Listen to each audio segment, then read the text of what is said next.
ایک میں حضرت حمزہ رضی اللہ تعالیٰ عنہ اور ایک میں حضرت عمر رضی اللہ تعالیٰ عنہ تھے، ان کے چلنے سے چکی کے آٹے کی طرح ہلکا ہلکا غبار اڑ رہا تھا۔ یہ عمر رضی اللہ تعالیٰ اور حمزہ رضی اللہ تعالیٰ عنہ اور جو جو نکلے آپ صلی اللہ علیہ وسلم کے ساتھ اور جو مسلمان ہوئے تھے، تو ان کے چلنے سے کیا ہو رہا تھا کہ ہلکا ہلکا جیسے آٹا، چکی چلتی ہے نا چکی، تو آپ لوگوں نے دیکھا چکی میں سے آٹے کا جو غبار ہلکا ہلکا اڑتا ہے، تو ایسے مٹی اڑ رہی تھی، یہ مٹی اڑ رہی تھی، یہاں تک کہ یہ حضرات مسجد حرام میں جا داخل ہوئے، ہے نا۔ قریش نے دیکھا تو ان کے دلوں پر ایسی چوٹ لگی کہ اب تک نہ لگی تھی، اب تک ایسی چوٹ نہیں لگی تھی۔ انہوں نے کیا دیکھا، انہوں نے اس وجہ سے حضرت عمر رضی اللہ تعالیٰ عنہ کا لقب فاروق پڑ گیا۔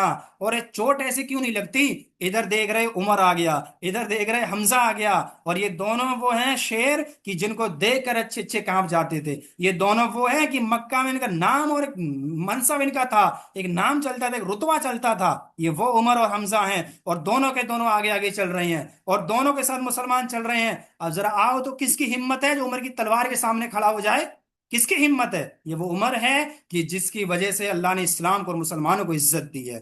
حضرت ابن مسعود رضی اللہ تعالیٰ عنہ کا بیان ہے کہ جب سے حضرت عمر رضی اللہ تعالیٰ عنہ نے اسلام قبول کیا، ہم برابر طاقتور اور باعزت رہے۔ سوچو کون کہہ رہے ہیں؟ حضرت ابن مسعود رضی اللہ تعالیٰ عنہ کہہ رہے ہیں کہ جب سے اسلام قبول کیا حضرت عمر فاروق رضی اللہ تعالیٰ عنہ نے، تب سے مسلمان برابر مسلسل طاقتور و باعزت رہے ہیں۔ انہوں نے یہ بھی فرمایا کہ ہم خانہ کعبہ کے پاس نماز پڑھنے پر قادر نہ تھے، یہاں تک کہ حضرت عمر رضی اللہ تعالیٰ عنہ اسلام قبول کیا۔ یہ کون کہہ رہے ہیں؟ ابن مسعود رضی اللہ تعالیٰ عنہ کہہ رہے ہیں کہ ہم قابل نہ تھے کیا کھلے میں نماز پڑھنے کے، ہم قابل نہ تھے کعبۃ اللہ میں نماز پڑھنے کے لیے، خانہ کعبہ کے پاس نماز پڑھنے کے لیے، لیکن جو ہی اسلام قبول کیا عمر فاروق رضی اللہ تعالیٰ عنہ، ویسے ہم اس قابل ہو گئے کہ ہم نماز کھلے میں پڑھ رہے تھے۔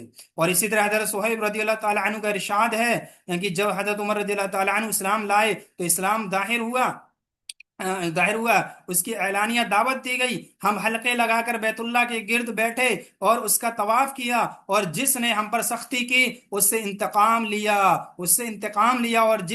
اور اس کے بعد مظالم کا جواب دیا۔ یہ کون کہہ رہے ہیں؟ حضرت صہیب رضی اللہ تعالی عنہ کہ حضرت عمر رضی اللہ تعالی عنہ جو اسلام قبول کر لیے تو اس کے بعد کیا ہوا جی کہ ہم بیت اللہ میں بیٹھ کر دعوت و تبلیغ کا کام بھی کر رہے، اسلام کا کام بھی کر رہے، اور بیت اللہ کے گرد بیٹھ کر ہم کیا کر رہے ہیں؟ اس کا طواف بھی کر رہے ہیں۔ اور جس نے بھی ان کو تکلیفیں دی، مسلمانوں کو جس نے بھی ان کو سخت یعنی کہ تکالیف دی، مظالم کیے، ظلم کیے، تو ان سے انتقام بھی لیا، اور کیا کیا؟ ان کے جو ظلم تھا اس کا جواب بھی دیا۔ یہ کون ہے؟ یہ حضرت عمر رضی اللہ تعالیٰ عنہ جن کی وجہ سے اسلام کو یہ عزت ملی، اسلام کو عزت ملی، مسلمانوں کو یہ عزت ملی۔ تو عمر رضی اللہ تعالیٰ عنہ کا مقام اور مرتبہ بہت اعلیٰ ہے۔ کبھی انشاءاللہ وقت ملے تو عمر رضی اللہ تعالیٰ عنہ کی سیرت کو نکالیے گا اور اس کا مطالعہ کریے گا، کیسے تکلیف میں انہوں نے زندگی گزاری، خلیفہ بن گئے پھر بھی پوری کی پوری زندگی اس قدر سے گزاری کہ آج تک تاریخ میں ایسا کوئی شخص نہیں گزرا۔ اور یہ سب کیوں ہوا؟ کیونکہ ان کی تربیت کرنے والی سب سے اعلیٰ ہستی جناب محمد رسول اللہ صلی اللہ علیہ وسلم تھے۔ تو بس آج کے لیے اتنا ہی رکھتے ہیں، انشاءاللہ آگے ہم انشاءاللہ پھر پڑھیں گے سوموار کو۔ اللہ رب العالمین سے دعا ہے کہنے سننے سے عدم عمل کی توفیق عطا فرما۔ ہم سیرت النبی صلی اللہ علیہ وسلم پڑھ رہے ہیں، اللہ اس کو ہمیں اپنی زندگی میں نافذ کرنے کی توفیق عطا فرما۔ وحدہ لا شریک، ہمیں کتاب و سنت پہ عمل کرنے کی توفیق عطا فرما۔ جو بھی الفاظ ہمارے منہ سے زبان سے غیر ارادتاً یا نکل چکے ہیں، جو غلطیاں ہیں، جو خطائیں ہیں، وحدہ لا شریک، ان کو تو معاف فرما۔ آمین۔ وآخر دعوانا ان الحمد للہ۔